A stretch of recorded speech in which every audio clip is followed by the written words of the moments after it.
याच बीडच्या प्रकरणामुळे महायुती सरकारची पुरती नाचक्की झाली आहे। गेल्या 2.5 महिन्यांपासून धनंजय मुंडेंच्या राजीनाम्याची मागणी केली जात होती, मात्र सरकारकडून त्यांना अभय दिलं गेलं। मात्र या सगळ्या प्रकारामुळे महायुती की अजित पवारांच्या राष्ट्रवादीचं डॅमेज झालं, हा प्रश्न उपस्थित होतोय। गेले 2.5 ते 3 महिने धनंजय मुंडे यांच्या विरोधात रान उठवलं गेलं। या काळात धनंजय मुंडे यांनी मंत्रिपद वाचवण्याचा प्रयत्न केल्यानं विरोधकांसह युतीतील नेत्यांनीही सातत्यानं आवाज उठवला।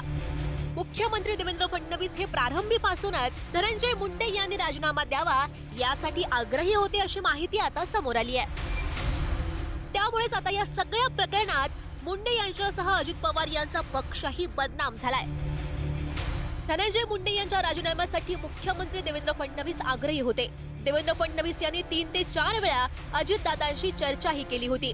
स्वतः फडणवीसांनी धनंजय मुंडे यांना समजावून सांगितलं, पण ते ऐकायला तयार नव्हते। राजीनामा देत नसल्यानं मुख्यमंत्री देवेंद्र फडणवीस यांनी धनंजय मुंडे यांना इशारा दिला होता। फडणवीस म्हणाले, मला राज्यपाल यांना पत्र लिहून मुंडेंना मंत्रिमंडळातून काढण्याची कारवाई करावी लागेल। मुख्यमंत्र्यांच्या इशाऱ्यानंतर धनंजय मुंडे यांनी आपला राजीनामा सोपवलाय। आता मला असं वाटतं तो राजीनामा झालाय, फक्त राजीनामा नेमका काय कारणाने दिला गेलेला आहे ह्याचंही उत्तर आलं पाहिजे। आणि आता तुम्ही जो प्रश्न विचारला की ह्या सगळ्या गोष्टी नेमक्या अधिवेशन काळामध्येच बाहेर कशा आल्या आणि 2-1 महिने जर त्या होत्या तर बाहेर का आल्या नव्हत्या, आणि जर बाहेर आलेल्या होत्या किंवा यांच्यापर्यंत पोहोचल्या असतील तर त्याच वेळेला यांचा राजीनामा का घेतला गेला नाही, हे या अनुषंगाने निर्माण झालेले प्रश्न। त्यांनी सांगितलं असेल, मला माहित नाही त्यांचं स्टेटमेंट काय आहे। मी त्याच्यापेक्षा लहान बहीण आहे आणि बहीण असली तरी आम्ही वेगळ्या पक्षात काम केलं होतं, पण कोणत्याही आईला, बहिणीला, परिवाराला वाटत नाही आपल्या परिवाराच्या सदस्याला या दुःखातून जावं लागेल। पण जेव्हा आपण खुर्चीवर बसून विचार करत असतो तेव्हा आपण राज्याच्या प्रत्येकाचा सारखा विचार केला पाहिजे।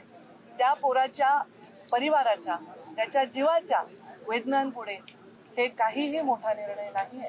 त्यांनी तो घेतलाय, ते योग्यच केलेलं आहे। मला वाटतं देर आहे दुरुस्त आहे।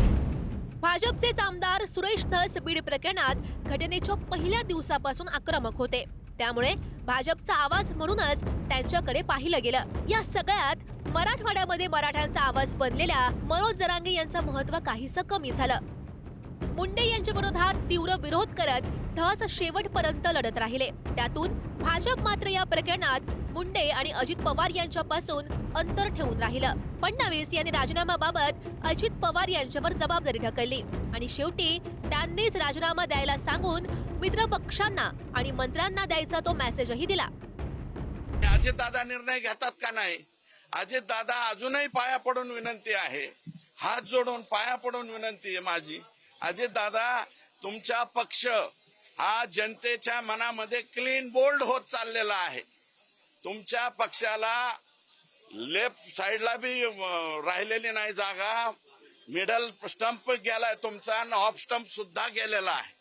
त्याच्यामुळे हे जर केलं तर निदान लोक म्हणतील बरं केलं। धनंजय मुंडे साहेबांचा हे घेतला, राजीनामा घेतला, खरंच खूप विलंब झाला। ते पहिल्या दिवशीच नैतिकता म्हणतात तर पहिल्या दिवशीच त्यांनी राजीनामा द्यायला पाहिजे होता, शेवटच्या क्षणी दिलाय। पण ह्याच्यानी काय न्याय मिळत नाही। न्याय मिळणार जेव्हा ते 7च्या 7 फाशीची शिक्षा होणार। एकीकडे धनंजय मुंडे यांच्यामुळे राष्ट्रवादी काँग्रेसची बदनामी होते, दुसरीकडे मराठा समाजानं सुद्धा आक्रमक भूमिका घेतली आहे। धनंजय मुंडे यांचा आधीच राजीनामा का घेतला नाही असा सवाल करत अजित पवार यांच्याही राजीनाम्याची मागणी आता सुरू करण्यात आली आहे। बारामतीला जाऊन अजित पवार यांच्या घराला घेराव घालण्याचा इशारा मराठा आंदोलकांनी दिलाय।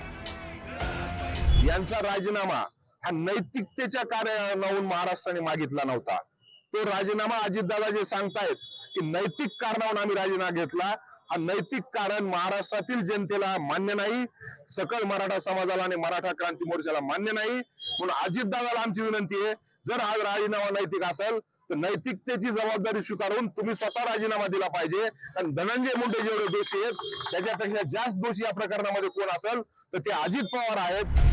महायुतीतील मित्रपक्ष असलेल्या शिंदेच्या शिवसेनेनं सुद्धा आक्रमक भूमिका घेत राष्ट्रवादीला कोंडीत पकडणं आता सुरू केलंय। आरोपी वाल्मिक कराडला फासावर चढवा अशी मागणी आता केली जाते। पुण्यात वाल्मिक कराडचा प्रतिकात्मक पुतळाही जाळण्यात आला। नाशिकमध्ये कराडच्या प्रतिमेला प्रतिकात्मक फाशी देण्यात आली। ठाण्यात खासदार नरेश मस्के यांच्या नेतृत्वात शिवसैनिक रस्त्यावर उतरले होते।